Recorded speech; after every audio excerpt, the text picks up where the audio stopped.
Hey Lego fans, welcome back to the channel. Today we're going to build this. You forgot to give me the set. Roger. Second. Thank you. Sorry, pal.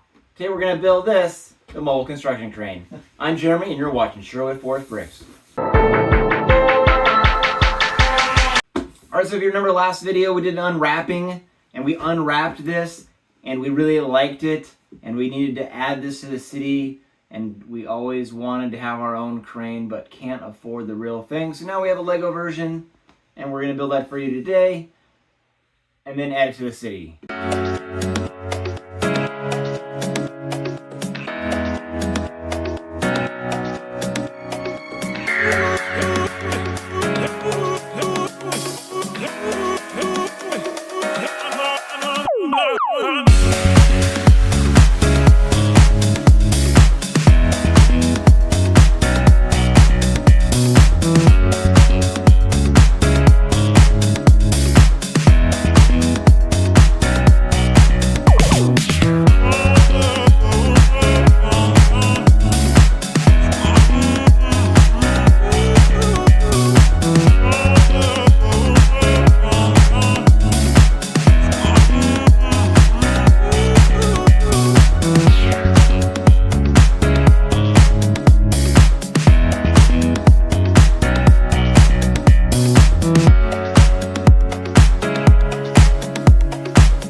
a 60409 mobile construction crane, all built, and this setup, as you can see here. Now, it's a rather large set, so I'm not sure how we're going to get it in the city, but we'll figure out a way. It's approximately 28 inches tall when it's all the way out, boom, extended. And of course, it comes with the crane itself and 4 minifigures. We have a site supervisor in the white hat. It's a woman holding a blueprint in this situation. And we have another woman that's on the radio acting as a spotter of some sort for the crane itself. This gentleman here with just the hard hat on is a operator. And then, of course, we have the mechanic with the hearing protection and the wrench over here.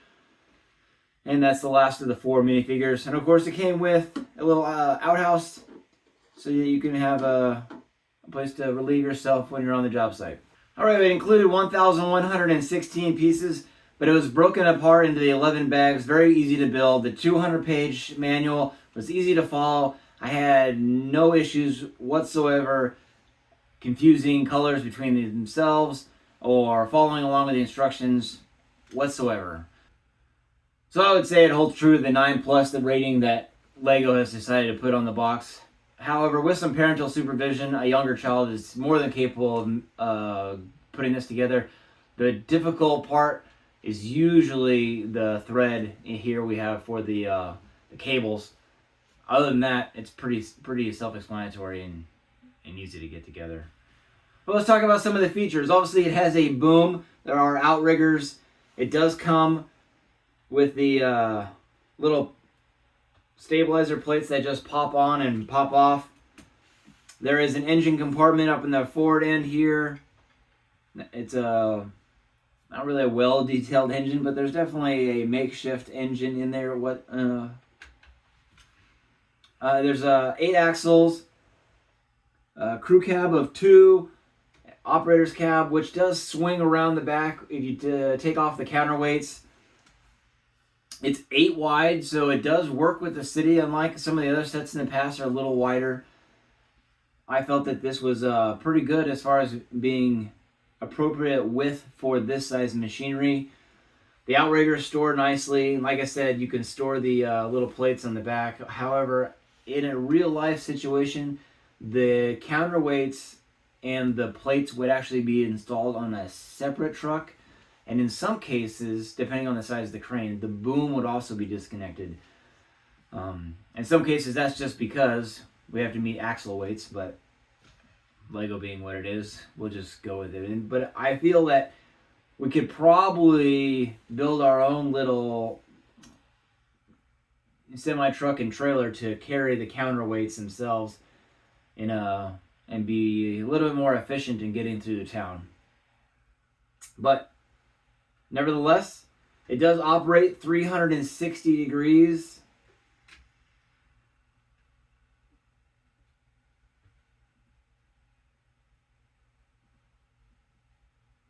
And of course, we have 2 controls. We have the boom in and boom out, and then the hoist up and hoist down. For the elevation control, it's really just a pin, and then you can slide down and repin it.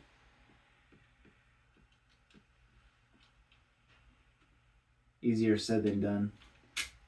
It does have 2 pins, so in case you lose one, I suppose. So all in all, fun build. I had a great time. I thought it went pretty easy, and I'm excited to put this in the city. So is it worth it? Well, I've yet to establish the standards in which I want to rate sets against, and so I haven't really come up with a standard. However, I am willing to take into your considerations of what you feel I should include in a standard, but obviously price per piece is going to be up there. Minifig count, unique minifigures, and then the playable features itself. So when we take that into consideration, 1,116 pieces works out to about 0.098 cents per piece USD. And that's right under that 10 cents per piece threshold. So it's really close to just being average set. So it's not like a super good deal. But if you were able to buy this, with points or on sale, and because this is a 2024 set, I haven't seen it on sale yet, but if you were happen to pick this up on sale, obviously that price would come down and the price per piece would obviously come down. But I don't think it's unfair to be at 0.098 for what we get in this set whatsoever.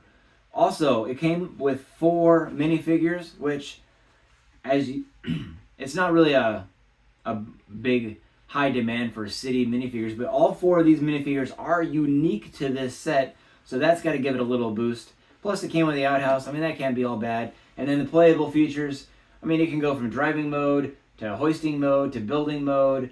I mean, it's definitely, hands down, at least an A+ for playable features. So overall, I'd probably give this set an A.